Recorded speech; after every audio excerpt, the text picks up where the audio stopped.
All right, so you guys wanted a deep dive on Sean Diddy Combs. Oh boy, yeah, buckle up. This is This is a lot. a lot. Yeah. I've got allegations, we've got legal battles, We've got decades worth of stuff to unpack. decades. And we've got a ton of articles here. Like we're talking a serious stack of reading to get through this one. And it's not just gossip rag stuff either. Right. This is Forbes. This is the real deal. the real deal. Yeah. And you mentioned legal battles. This is a guy who's looking at some serious potential consequences. We're talking about a mogul, right? Yeah. Bad Boy Records, Ciroc. I mean, Forbes estimated he made $90 million in 2022 alone. Okay, so we're not talking about some small-time Oh. player here. This is the big leagues. Exactly. So before we even get into, the accusations and everything, for anyone who maybe has been living under a rock, who is Diddy? Right. Beyond the name, beyond all the Different names. all the name changes. Exactly. Because it's It's a lot. a lot. He's a rapper, sure, Mm-hmm. but he's also a producer, businessman, fashion icon. I mean, you could call him a kingmaker in the music industry, really. He's the guy who launched Biggie Smalls, Right. Mary J. Blige, ushering in a whole new era of hip-hop and R&B. And you can't overstate his influence, right? Absolutely not. Like he is a force in the music industry. But, and it's a big but. Yeah. Since around 2016, 2017, there's been this Mhm. surge in accusations against him. Yeah. It's like someone flipped a switch and suddenly everybody's paying attention. It's interesting, right? It is interesting. Like, where was everybody before? Yeah, and I think, there's a Netflix docuseries coming out too, which, is probably not Well, helping. for sure, that's gonna fuel the fire. Yeah. But I think the big question we're trying to answer here is: are we finally seeing a powerful man being held accountable for years of bad behavior? Or is this a case of like a rush to judgment because he's got money and fame? Right. And we're gonna lay it all out, but ultimately, you decide. Okay, so we're talking about some heavy stuff here. Yeah, no kidding. It's not just like one thing, right? We're talking about a whole bunch of accusations, and they go way back. Yeah, and that's the thing. It's not just like one type of misconduct either. We're Yeah. seeing sexual assault allegations. We're seeing accusations of him abusing his power in the industry. Even claims of like financial stuff. It's That's a lot. a lot to untangle. Yeah. So how do we even start to break this down? Well, I mean, chronologically, some of these accusations go back to the 90s. Wow, really? Yeah, like April Lampros, for example, she filed a lawsuit claiming Diddy sexually assaulted her multiple times between 1995 and 2001. 95 to 2001. So that's even before he was Diddy, right? Exactly. He was still Puff Daddy back then. Wow. And it doesn't stop there. You've got Crystal McKinney. She was a model, and she alleges that Combs drugged and assaulted her back in 2003. So we're seeing this pattern even back then. Exactly. And it's that pattern, I think, that's really important here, because it's not just one isolated incident. It's Right. It makes you wonder, like, even if some of these cases haven't led to charges, Yeah. the fact that it keeps coming up, it raises questions, right? Like, Yeah. at what point do we start to look at the bigger picture, even if legally you have to take each case individually? Exactly, because there's a difference between, like, what you can prove in court and And what seems to be a pattern of behavior. yes, exactly. And then there's the Cassie Ventura case, which is, Yeah, that one's hard to ignore. it is, because there's that surveillance footage, Right. And they were together for years, but then in 2018, she files this lawsuit alleging he raped her, that he was controlling. And the footage seems to back up her claims that there was physical abuse. Right. And I mean, even though there were no charges filed for that specific incident, it's still, It's disturbing to watch. it really is. And I think it highlights how difficult it can be to navigate the legal system. Especially when you're dealing with someone as powerful as Diddy, right? Exactly. I mean, it makes you wonder how many people maybe didn't come forward because of who he is.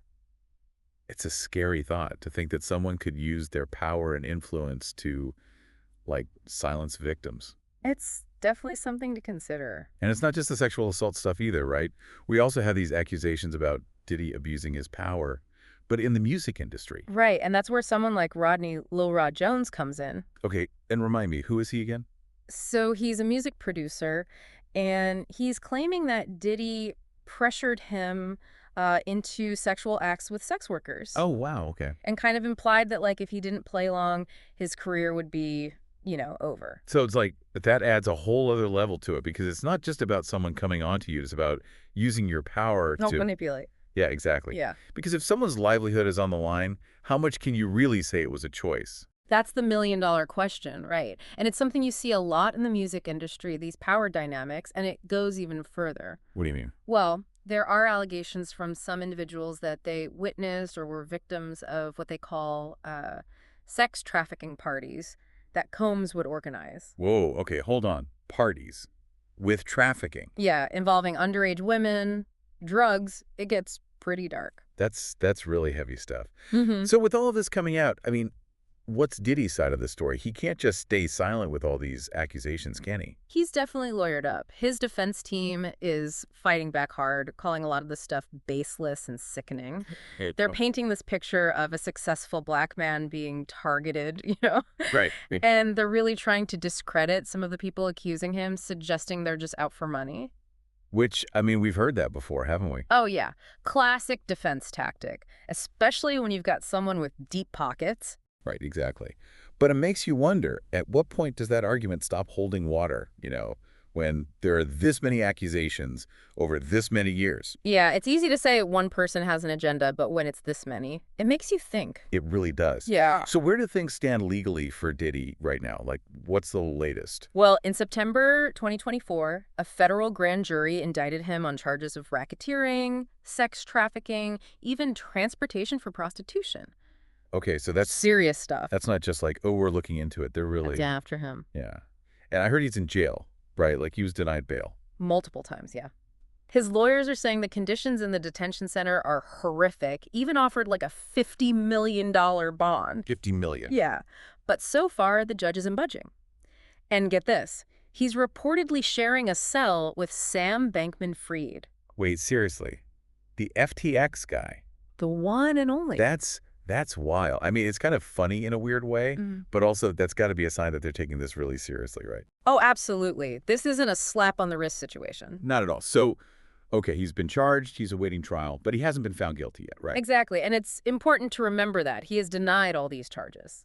Whether his defense holds up in court, that's a whole other story. Right. Innocent until proven guilty, as they say.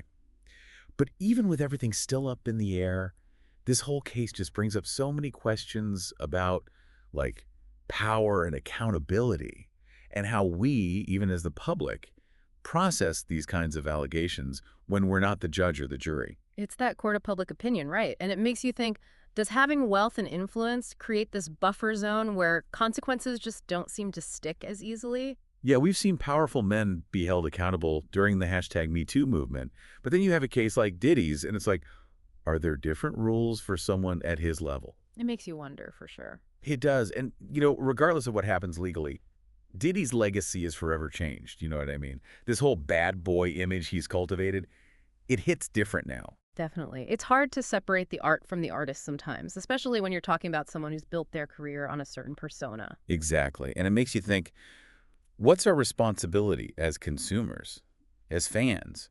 Do we keep listening to the music, supporting the brands? Or do we demand more accountability from the people we give our money and attention to? That's a question everyone has to answer for themselves, I think. There's no easy answer, and it's something we'll probably still be debating long after this case is over. It's a lot to unpack, that's for sure. Well, there you have it. A deep dive into the complicated case of Sean Diddy Combs. The accusations, the evidence, the implications. It's all on the table. Now it's up to you to decide what you make of it all. But one thing's for sure, this story isn't over yet.